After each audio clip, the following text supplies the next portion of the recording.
Boom. We're already live. We are officially live. This is a sprint today. It is so if you're watching this later, it's 8:22 in the morning. We usually start by 7:30, but schedule stuff a little crazy today. So I finished coaching this morning. So if you were at 6:15, I just saw you and I mopped the floor and I got home.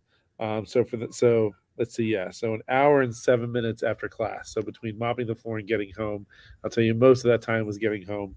And Jackson will join me in a minute, and we're going to have the owners of Mute Sports join us shortly. And yeah, this is going to be a quick one today. So about 30 minutes, give or take, 30 to 40 minutes. But this one will be a lot of fun.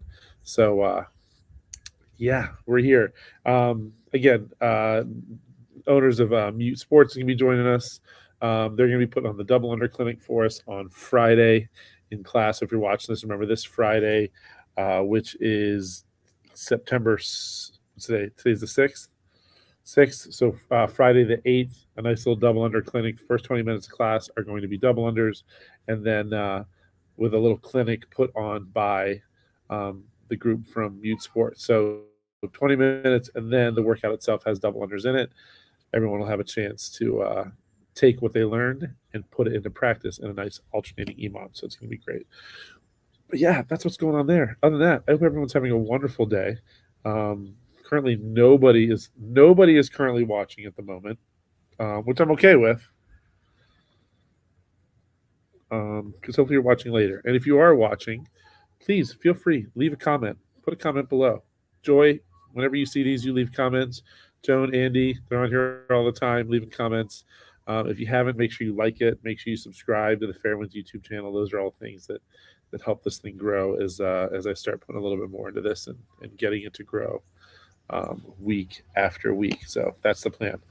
So other than that, I'm just going to hang out here. I'm going to tell a joke. I'm going to tell you a joke. So a guy walks into a bakery, and he walks up to the baker and he asks the baker, "Do you make custom cakes?" Baker's like, "Yeah, we can do that. We make custom cakes." And he goes, "Cool. Well, I want a letter E. I want a big letter E shaped cake." And the baker's like, "Okay, cool. We can do that." He goes, "Perfect, great." So I'll come back tomorrow. So the baker does his thing, bakes the cake, gets it all together, and the guy comes back and he comes walking in and he goes, "Sir, your cake's ready. I think you're really going to enjoy it." And the guy, he opens up the box and looks at the cake and he goes, "What is this?" And he goes, "Well, this is the cake you ordered, letter E." He goes, "This is a big capital letter E. What on earth am I supposed to do with a giant capital letter E? This doesn't make any sense." He goes, "I need a lowercase e." And the baker goes, "Oh, you know what? Okay, cool, no problem. We'll make you a lowercase e, not a problem." And so, guy makes the cake, comes back the next day, opens up the box, and the baker shows him the cake, and he goes, "How does this look?" And the guy's like, so much better. That's exactly what I wanted. Thank you." And the baker goes, "All right, cool. You want me to pack this up for you to go?" He goes, "No, thanks. I'll eat it here." And that's the joke. Think about it, or don't.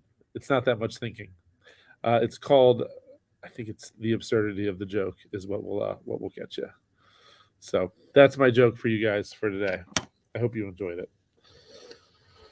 I'm just still waiting on my guests. Waiting on my guests. For those of you that are currently sitting here waiting for stuff to happen, I'm going to ask you a question, and then again, you can leave your answer in the comments. Um, let's see. If you could, let me ask you a question. Do you prefer, with your workouts, do you prefer heavy days? So, like tomorrow, we have heavy back squats where we go. Let me tell you, I'll even a quick preview. So we have I'm sorry, front squats, 5 sets of five. Do you like a day like that, or do you like a day like do you like a day like when we did Gwen, where it was a barbell but unbroken, light, unbroken sets? It's kind of fast. Or even Grace, we did Grace yesterday. 30 clean and jerks, nice fast. Oh, here we go.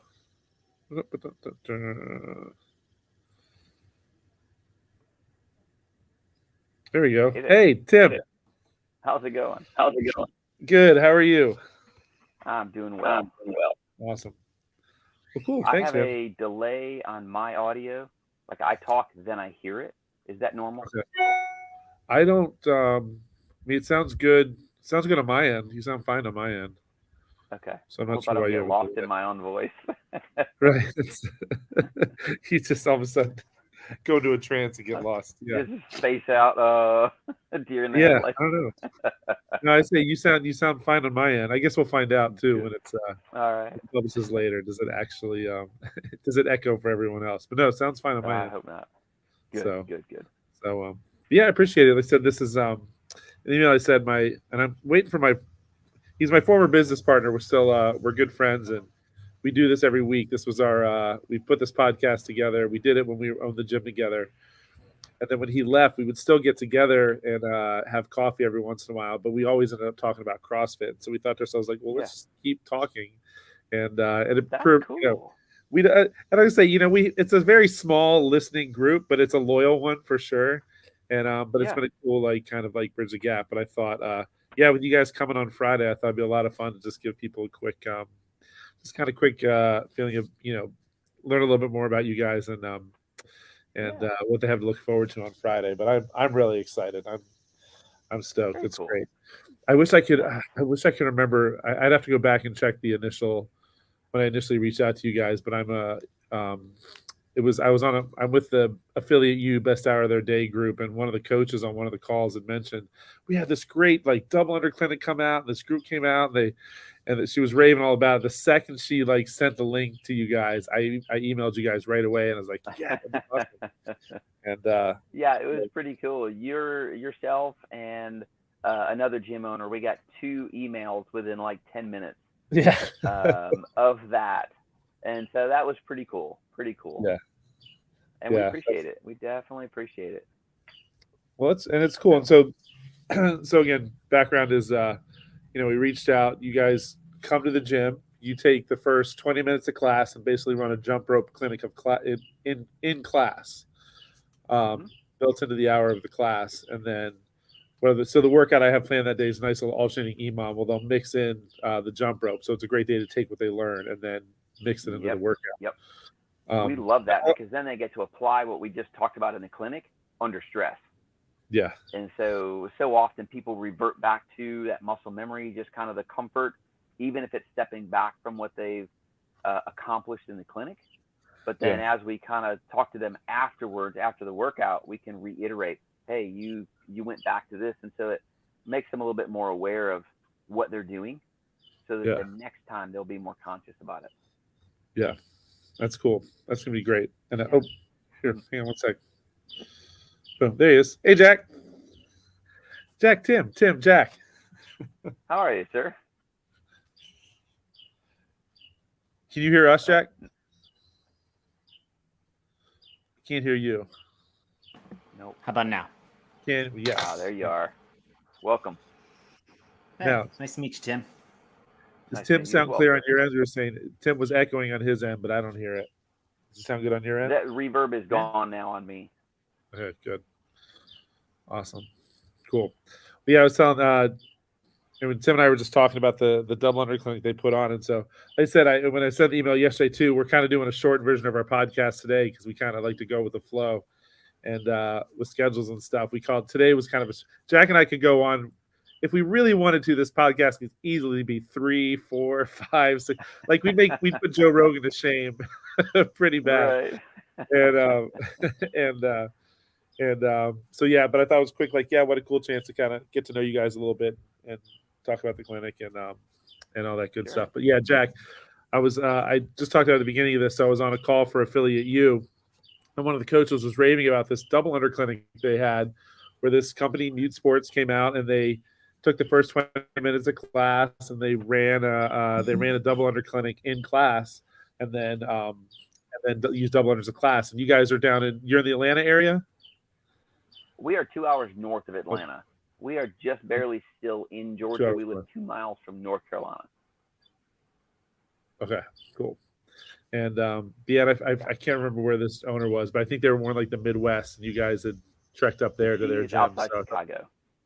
yeah, And so, so as soon as I heard that, I emailed them. They emailed right away, and then as soon as they get a chance to plan a trip out here, so they're going to be out here Friday. You guys are in a camper or a van? Yeah, we're in a camper.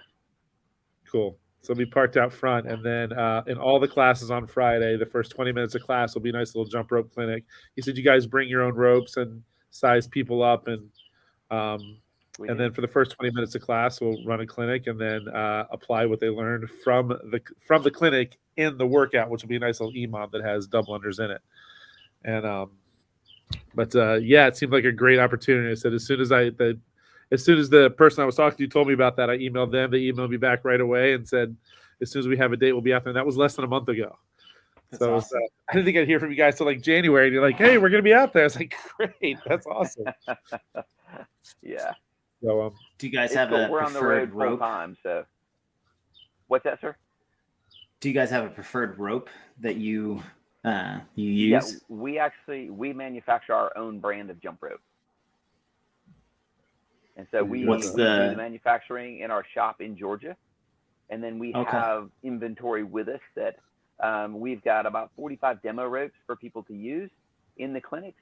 And then if anybody wants to purchase a rope, we're set up that day to build custom ropes for people. Okay. Yeah. So cable, is that like is it like a ball bearing type of It is. handle and cam? It is. Yep. There's a ball bearing in the end of the handle that's press fit in, and then Yeah. the axle. When you can touch a handle, the axle actually slides in and out a little bit, and so when you're using it the way that we recommend, it actually creates a catapult action, which helps to accelerate the cable with less effort from us. And so Nice. our whole deal, my philosophy when I came up with the jump rope was, how can I be most efficient, but use leverage to create the momentum of the cable. And so Yeah. that's what we did. And so it works really well. What was your background that got you into the jump rope making business? We started CrossFit. And so Yeah, from there, nice. it just sucked us in. And I couldn't get doubles. I just really guilty. struggled, Yeah. but I wanted to get them. And so that was the driving force to make a rope that worked for me. I was Cool. not intending to start a company or anything like that to sell jump ropes. I just wanted something for me. And a lot of other people ended up liking my jump rope. And so I started building some for other people. And Okay. then with that, it just really kind of consumed us. About 2 years in, I sold my other company. I did landscaping and grade work. I ended up selling off that company. My wife was a full-time real estate agent. She gave that up. And we went full-time with Mute Sports. That's awesome. That's really cool. Where what affiliate did you start in that North? We were at. Can we CrossFit call it Murphy. Northern Atlanta? Hey, okay. I don't know if that's really North. I mean, No, right? Like I it's sort of wouldn't wanna do that. I feel like Atlanta's Atlanta and the rest of Georgia is Georgia. Like I feel like Atlanta. No, I Yes. mean- So, yeah. Yes. Yeah. I don't want to be Maybe mistaken for Atlanta. that crowd. We'll call it Northern Georgia, northwest or Yeah. north central Georgia. Gotcha. Yes. We are actually in the southern tip of the Appalachian Mountains. Ooh, pretty. Yeah. Oh, it's beautiful. All Love right. it. Love it. And do you still go to that same CrossFit affiliate, CrossFit Murphy? No, simply because we're on the road most of the time. We are on the road Gotcha. about 250 nights a year. And so we're home so seldom, it just doesn't make sense to pay the fees to be Yeah. a member of the gym. We go back and visit from time to time. But we really have just over the time, we've been doing this full time for 9 years. And so we have just bought equipment along the way, and we take it back home, and we have built a home gym. And Okay. so when we're home, we work out at home and just work at it that way. That's really cool. Jack and I- Nomad it's- CrossFit. Right. I was just thinking, Jack and I used to have this. It popped up during COVID, but I think it was a little bit before that too. But Jack, you pulled up. Remember the basically gym in a van. Oh, I still have the plans, my friend.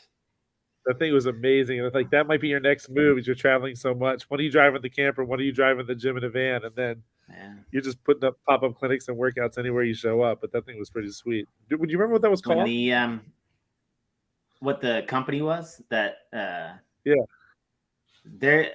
still exist out there. They do like Connex boxes and stuff too. I don't remember.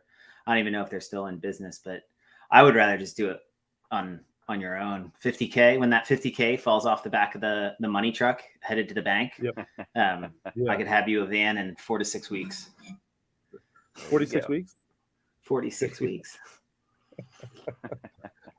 Awesome. Very cool. So you said you travel about almost 250 nights a year or 250 days a year. So like, you plan this trip. So you guys you come out this way, you have us. Are you connected with other gyms in Maryland yet? Or are you just kind of like, we're up in the Northeast region, we're going to hang out? And what's your plan right now? We're not really touristy people. And so when we're on the road, we try to book 5 to 6 days a week. But the hardest thing is getting people to call us back. And so when we call a gym, we'll leave a message because most of the time nobody answers the phone. But I think this is a 2-week trip. So of those 2 weeks, we still don't have all the days booked. We have. Hang on 1 second. Is that a bird? Hold on. Yes, you do hear a bird in the background. Sorry, I don't know about you guys. My connection just got a little funky. You had everyone's face froze in a perfect spot. All right, go ahead. We're good. No, it's good. And so we still have Thursday and Friday of next week open. Cool. And I think you gave me four different gyms that you referred us to that would probably be interested. One, I've only talked to one of those, and he said no, he wasn't interested. And the other 3 have not contacted me back. And that's even contacting them with a referral. And so it's just very strange to me that almost every gym owner that we talk to, shame them into it. No, but it's interesting that people always want more members. They want to grow their community. But then so many people don't even call me back. And I think I've called over 40 gyms to book 10. And I think I've only booked 7 or 8. Yeah. And so it's interesting. That's the hardest part, is actually getting people to call me back. But yeah, we've got all these different gyms in the area already. But with all the gyms available, we should be able to book all of them, but just struggle sometimes. Yeah, and it seemed like, honestly, such a no-brainer. I was like, it makes it so convenient because you build it into the class hour. I love the idea of like having clinics and stuff here and there, every few months. And that's first of all, every few months have some sort of specialty clinic or something like that to give the members some sort of something a little bit extra to work on. And having it built within the 20 minutes of the class, it's fun and it's exciting. And like I said, it was you guys come up here and do your thing. It seemed really easy. And I think that's what I loved about the ease of it, is like, oh, cool. I really don't have to do anything other than I'll make sure the workout kind of, is planned out that way. And I'll make sure my coaches have, the right class plan to kind of work together with you guys. But, and it's, and the double under too, it's a skill that's like, it's so simple, but what's the thing, it's, what do you say? It's like, it's easy, but it's not simple, but it's like, there's so many people that I feel like, right. It's like, once you get them, you get them, but getting there can be a trick. And but even when you get them, doesn't mean you always will. We meet people almost every day. We meet at least one person who has had doubles at some point and then loses them. Something falls apart. Generally, we can figure out that it's associated with speed. They want to do them faster and faster, and they just basically outrun themselves. Right. And then once they get to that point, they struggle with what to do to get back where they need to be. Generally, it's going to be slow down, but they've built such a strong muscle memory of speed and going fast that they just have to step back, step away from double unders, and allow the singles to reestablish a slower tempo that can get them back into doubles in that situation. Yeah. Have you guys expanded? Oh, go ahead. Go ahead, Jack. No, I was going to ask, have you expanded some of the kind of the curriculum to include some of these other jump rope skills that are kind of peppering into the competition landscape? Yeah. So triples have been there for quite some time. So we work very often, almost every day. We work with people on triples. As people get, bigger and bigger sets, we try to encourage people not to become lackadaisical about the skill, and just like, well, I can RX it, so I'm good. I don't need to go any farther. I don't need to practice. Well, are you linking triples together? What's your biggest set of triples? How about quads? Are you doing quads yet? And so encouraging them to keep moving forward in that skill development. The crossovers, I'm not real sure how that's going to stick, but a couple times a week we'll have somebody interested in crossovers, and so we help with that as well. We've got heavy ropes. We use the heavy ropes in a lot of different competitions, and so we bring those out with groups of different people that want to play with those. Just a really wonderful tool. So we'll work with the heavy ropes as well, singles, double unders. Is there sort of like a, I'm not going to say sort of like a panacea or a one cue fix. I'm trying to think of an analogy, but just maybe sort of like a top 3 through line, sort of like, Yeah. I think like the basic level 1 manual, right? Somebody has an issue with their push press. There are the 3 sort of common faults and the 3 common cues to correct those common faults. There you go. There's my analogy. Yeah. I came to one. Nailed it.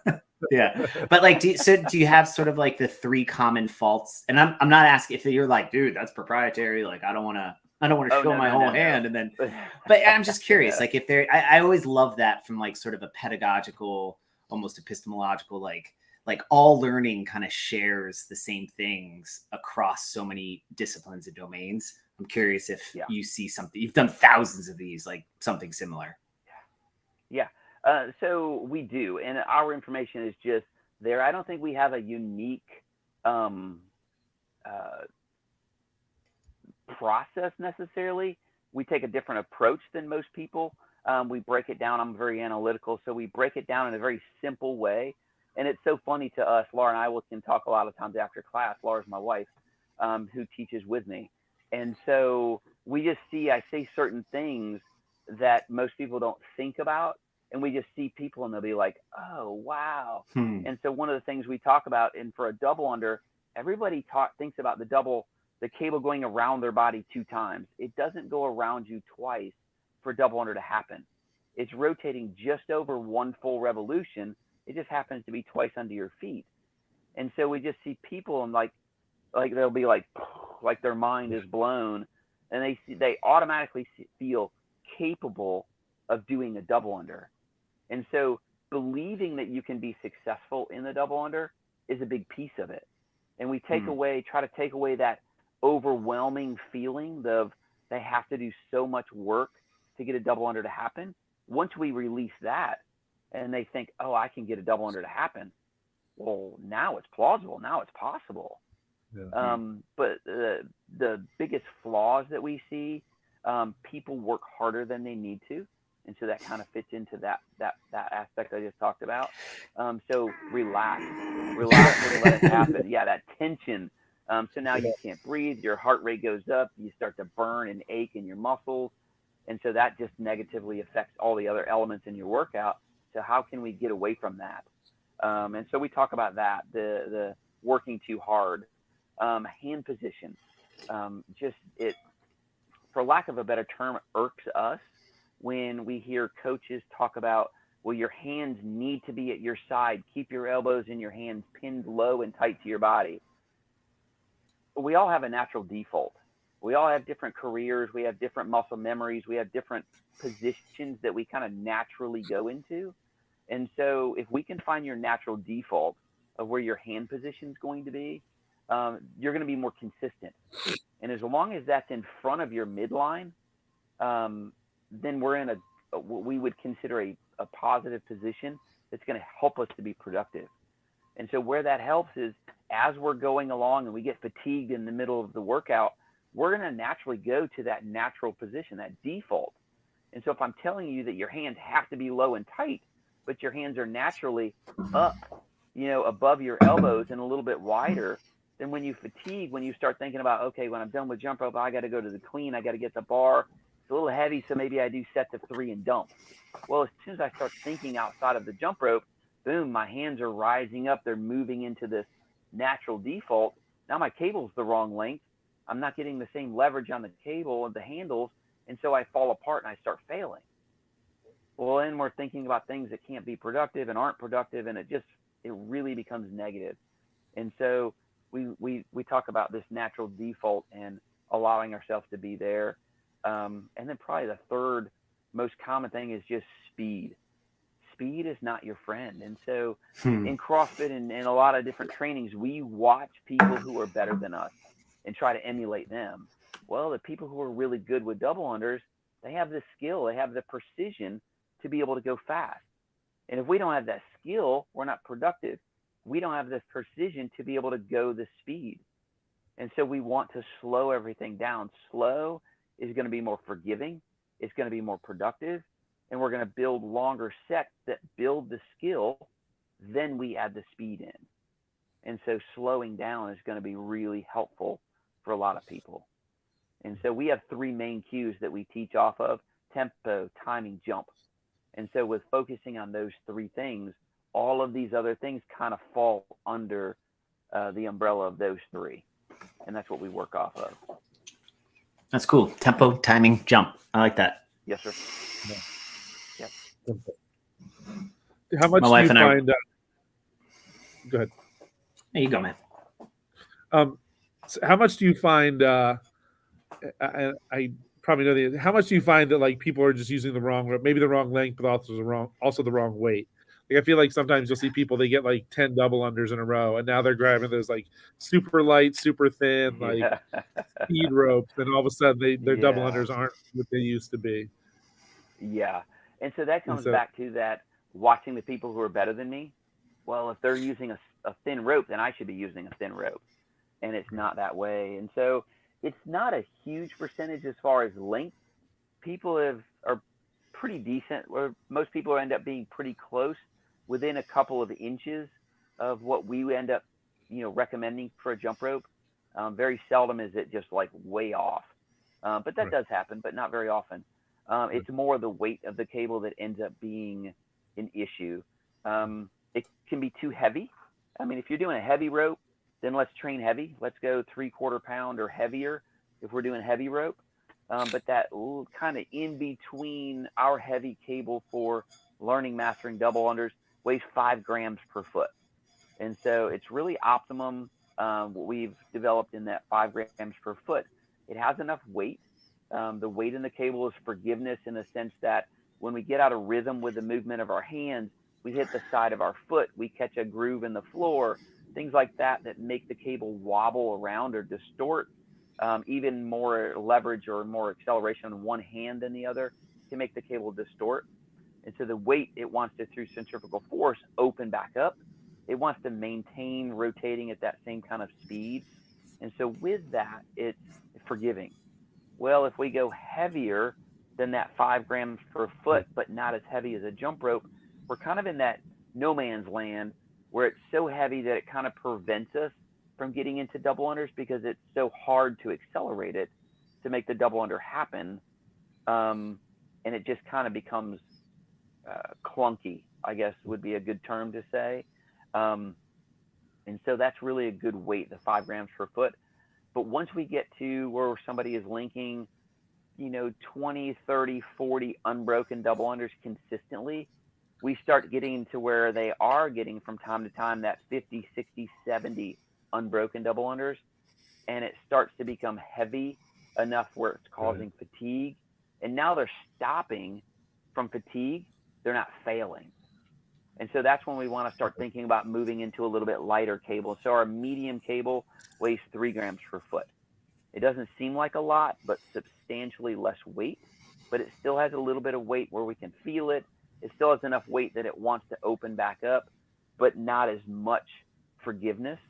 And so if we mess up, we still may fail because of that.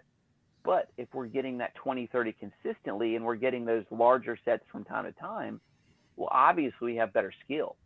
So we don't need as much forgiveness. And then from there, when we get to that 70 to 90 really consistently unbroken, very often we're getting into the triple digits. Well, then we would go to our red cable, which is 2 grams per foot. It's less than a 16th of an inch overall diameter. And so there's zero feel. There is no forgiveness. You mess up in the least little bit with that rope, that cable, and you're just done.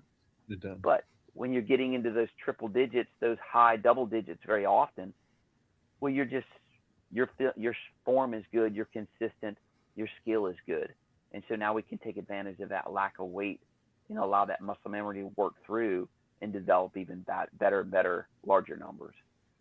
So cool. Very cool. Now, do you have now going on with this clinic? Just curious. So we have a few members too. Like someone has like plantar fasciitis, and so like jumping can be an issue, or maybe something going on with the knees. And so, do you address that at all in your clinic, or what? As a double under expert, like what are you doing with people in that? What are you doing with people in that case? Sure. So a couple different ways we approach that. If they're in the middle of a flare up and it's just painful, we manufacture, design, develop a product called split ropes. And so you get all the benefits of jumping rope, but actually sitting down. It's still a full body engagement. Very often people will tell us, man, my legs were burning and I was sitting down. Because of the way that we recommend using them, you get that full leg engagement, your midline, your core. You're still building coordination, just like you would be if you were jumping the rope. But we take out the impact on the feet and the hips, the knees, the joints where people usually have so much issue. That gets eliminated by using the split rope. So that's one route that we can take. Somebody just has a chronic issue, but they're not in the middle of a flare-up, or even the people who are in the middle of a flare-up moving forward as that heals itself. The way that we jump, a lot of people when they jump rope want to keep their knees locked out. And so they're just using their feet and calves to push themselves off the ground. Well, if we think about, if we have the barbell on our hand and we're going to do like a high hang clean, right? So we just kind of dip into that power position where our knees are bent, and then we explode from there, that full extension. If we're jumping rope from that position, now we're using the larger thigh butt muscle to really push us off the ground rather than just our relatively small calves and feet. And so with that, we can take a lot of the stress off of the feet, the plantar fasciitis, the Achilles, the patella tendon. And so we take a lot of the stress off of those joints and connective tissue that are causing a lot of issues. And so by doing that, we can heal, but we can also prevent it from coming back. And so all of this is stuff that I've had experience with. And so this is just what my personal experience is. And we've had people come back to us and say, dude, that worked so well. I don't have any issues anymore. And we revisit gyms from time to time, a year, 2 years, 3 years after we have visited in the past. And people will come up to us and let us know that, hey, that just really worked. This is what it's done for me. And so we have that kind of feedback to know that what we're talking about works. So that's where we go with those issues. Where have you been to the games? Do you guys do any sort of activations at the games recently, or any of the other? I mean, actually, any of the other competitions or anything? Yeah, we do a lot of competitions. Actually, let me rephrase that. We don't do a lot of competitions. We do some competitions. We have been to the games as far as volunteering on the backside. Oh, cool. Would love to do a booth and have a booth at the games and be able to do some seminars and some teaching and stuff like that at the games. But just financially, it's so incredibly expensive that really, I don't know. Yeah, it's hard for me to write that kind of check. And so it's tough to see that return. Yeah, exactly. Yeah. I'd be curious. I have zero idea of like what that overhead is. You know what I mean? Like it's not like some state fair in Minnesota where you're, $15 for a booth and you got 3 days of, on the tail end of the Renaissance Festival or something. But from what I understand, it's over $10,000 for a 10x10. But we would have to have 2 spaces because we have to have space for people to jump. And so our Right, booth right, can easily yeah. take up 10 by 10. Well, now we're looking at, $15,000, $20,000 just to show up. And so, Yeah. yeah, I can do a lot. I could bring 2 products to market with $15,000. And so, Yeah. it would be a really hard pill for me to swallow. And Yeah, so, totally. but we do Pensacola Beach Brawl. It's got, I don't know, That's a 1,200 good one. athletes. And Yeah. so that's actually one of our favorite events to do. It's coming up, the end of the month. We're going to be there. So just a wonderful, wonderful event. Brian does a great job with that one. It used to be called Bacon Beatdown, but now it's ACC in Daytona Beach. Usually, I think Okay. it's in June. I believe it's in June.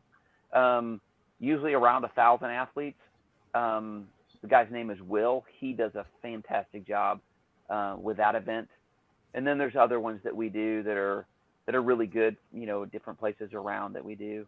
We just we do those ones as much as we can because they're such good events, but other Cool. ones as well. Yeah. Sorry, real quick, we have a comment from one of our regular listeners here. Are you saying small closing and opening of hips during the jump of double unders? And before you answer that, part of me wants to say, hey Andy, come find out on Friday. Come to class. Come check. Well, as an athlete, as an athlete, Andy's a perfect example where he has the skill of double unders. I mean, Tim, he's exactly what you're kind of talking about. Sure. And this is not to, I mean, he is clearly still listening. So it is not to fault him as an athlete. It is definitely, I think you were speaking to if Andy is representing sort of like an archetypal sort of athlete, he falls into that category, but in a very like productive and useful way of like, oh, well, how would I continue to develop? Has double unders, and probably could string, right? If like pushed, could string 60, 70 of them in a row, but that is going to be so expensive for anything else that comes afterwards. So it's sort of this like balance of stamina, efficiency, and then also like an emotional component of like, I should be able to do 30 or 40 in a row without them being a big deal. So his question, to give sort of that context to his question, 60 then dies, exactly. I think that if I were to give context to his question, because I love his question. Yeah. If in that sort of looking at the mechanics of quote unquote a jump, the slight opening and closing of the hip all of a sudden allows for an increased efficiency of the movement. If done, I mean, even as I'm doing this, right, allows for a distinctly more efficient application of power through the system that just the calves, ankle, feet doesn't allow for. Not to mention the pressure and the strain that's going to take off the knees and the ankles. So exactly. I think that was a really long explication of his question, but is that sort of what you mean as far as like by learning how to activate that hip open and close, a slight open and close, you turn on the glutes, the hamstrings. That is exactly what we're talking about. And so with that rigidity that we had talked about, we can only not breathe for so long. And so if we slow down and we use the hips, we're using momentum from the bottom end of that position to get off the ground. We're using momentum through that full extension. That momentum is going to carry us into the ground, so we can actually use less muscle. And so we have more time. We don't necessarily need a higher jump. And so because we're using the momentum, we can put less effort into the jump. Well, when we have less effort, we have less tension. We can be less taut in our midline. And so without that tautness, that tension in our midline, then now we can breathe easier.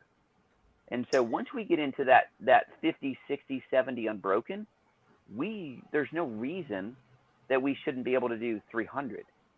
And something is falling apart. Is it form? Is it,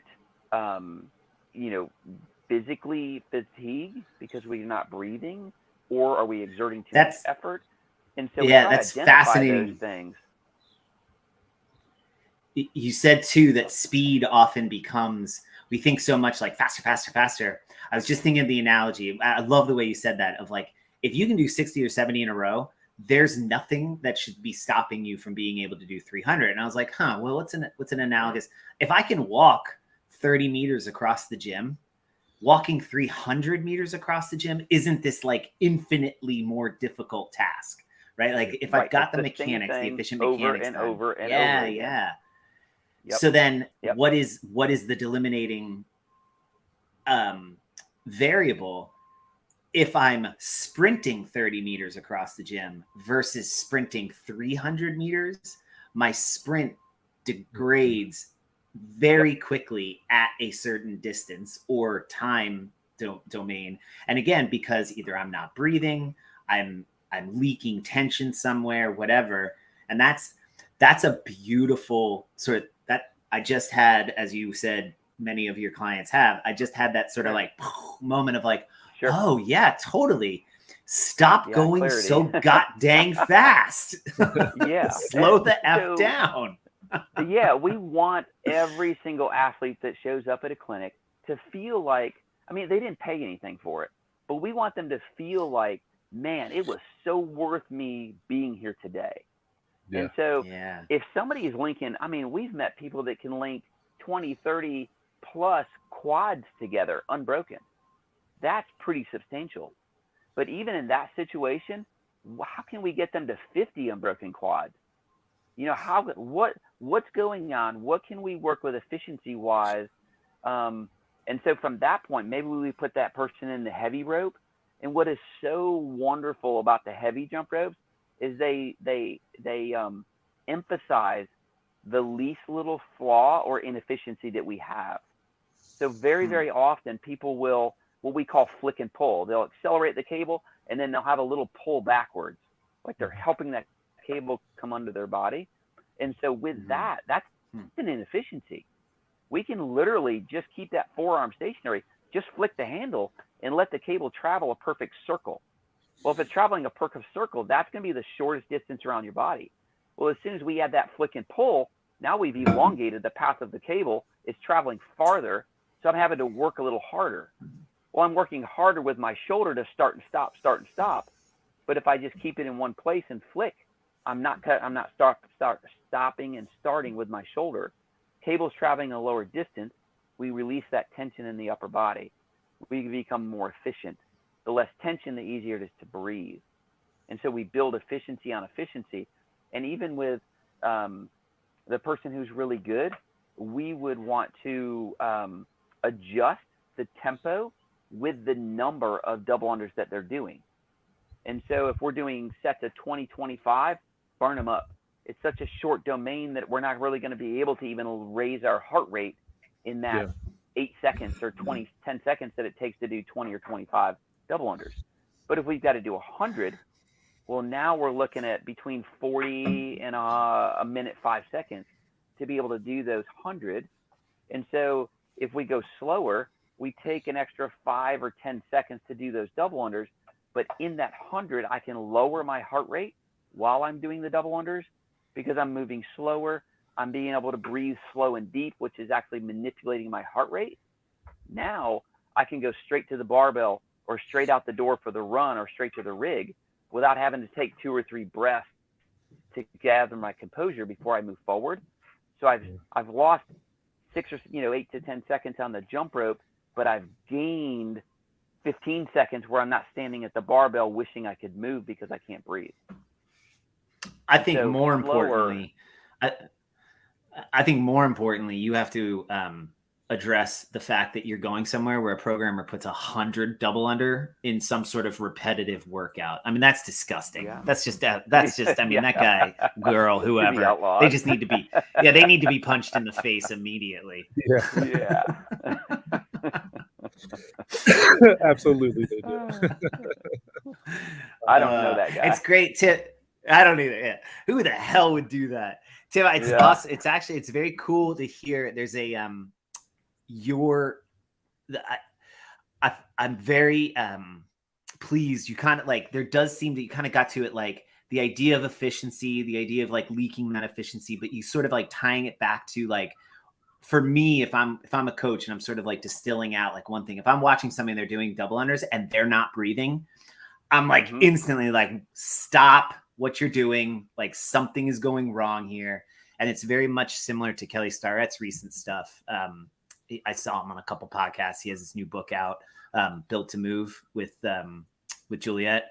And one of the things he says is somebody's in like an overhead squat position, or let's say they're like, you know, in a Tota bar, and they can't breathe at end range of motion of the movement, or they can't breathe during the movement, or at some point in order to do the movement, they have to choose between moving or breathing.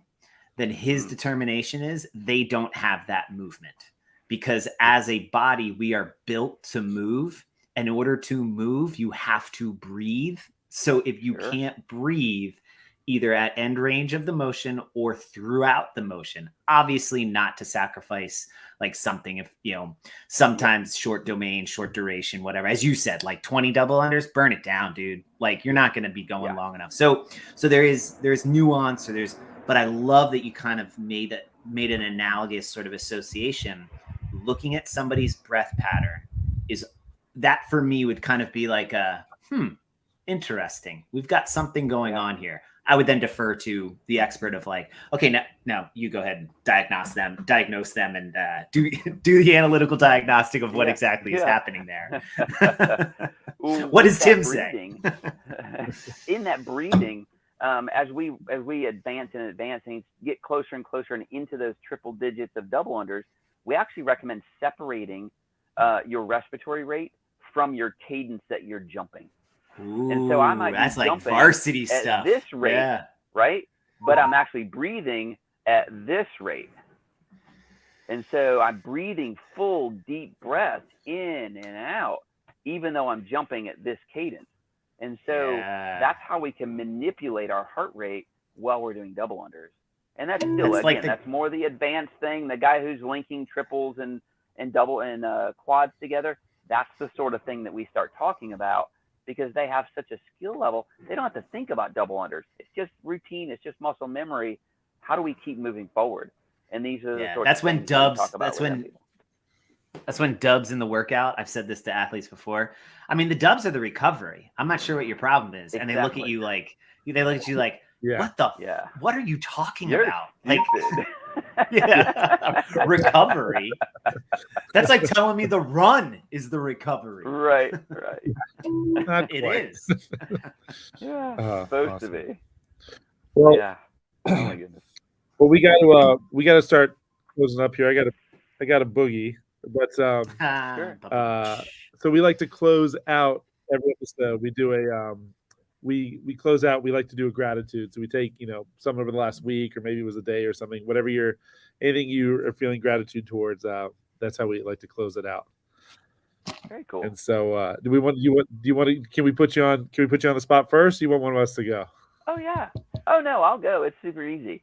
I just the opportunity to sit and chat with you guys has just been really, really a blessing for me. I love to teach. I love to share what I've gathered as knowledge. It's not my knowledge. It's nothing I've come up with. It's just stuff that we have, that my mind, the way that my mind works, to bring these things together to do different things in a different way. And so just the opportunity to be able to share this and just be able to chat with you guys and meet you in person has been really cool. I really appreciate that.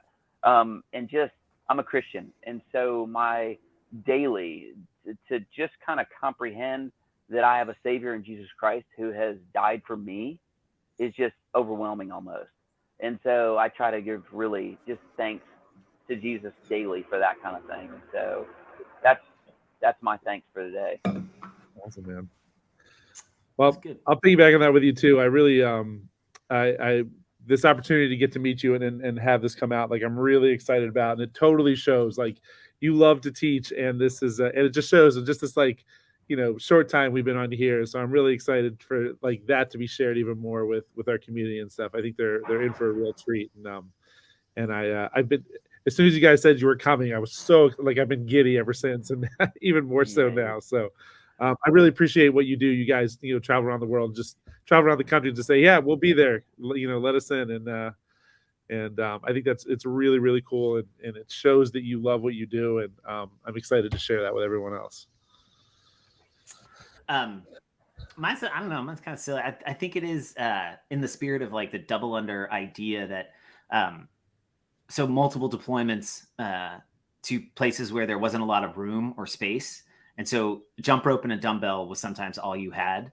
And many, many years of having to just do jump roping, multiple kinds, skip roping, single leg, double leg, singles, doubles, triples, crossovers, right? Like all kinds of stuff. I never really thought about it. And then so when I was introduced to CrossFit and then the double under, it was like, okay, like it was never a thing until I started having to like coach people of it. And the way you described it, Tim, it really is such a difficult thing for people to the way you said the confidence, like almost once they have the confidence that they can do it, how quickly the skill follows. And to me, I'm very grateful for the way you sort of phrase that, because oftentimes for me, that's a difficult thing to remember because I was always placed in a situation like it just kind of, it's like the guy who grows up swimming and then at like 30 can jump back into the pool and swims better than 90% of the people who never learned how to swim growing up. You just sort of take it for granted. Like, well, yeah, like you swim, like that's what it is. And so like having to wrap your brain around like somebody who doesn't have that skill, the way you phrase that of almost like give them one thing, or I love like, actually the rope doesn't go twice around. It's only kind of one full revolution. It just passes your feet twice. It's like, right. So people are going to stop like, I gotta go hard. Like, whoa. Actually, whatever the trick is to convince them. But I'm really grateful for the way you said that almost giving them the confidence or not convincing them, but showing them that they can do it will get them like 90% of the way. And the other 10% obviously is a big deal. The mechanics and the skills and the cues and the faults and stuff. But yeah, so thanks, dude. That was a really powerful way of phrasing it or framing it. Appreciate that. Thank you. Yes, I have a feeling those like knowledge bombs are going to be getting dropped left and right. People's heads are going to be exploding everywhere. So you can help mop up afterwards. Good. Awesome. All right, man. Well, safe travels in the RV. Thank you very much. We'll see you guys soon. Thank you. He'll report back. All righty. Take care. Awesome. Appreciate it. Adios. Cool. Bye.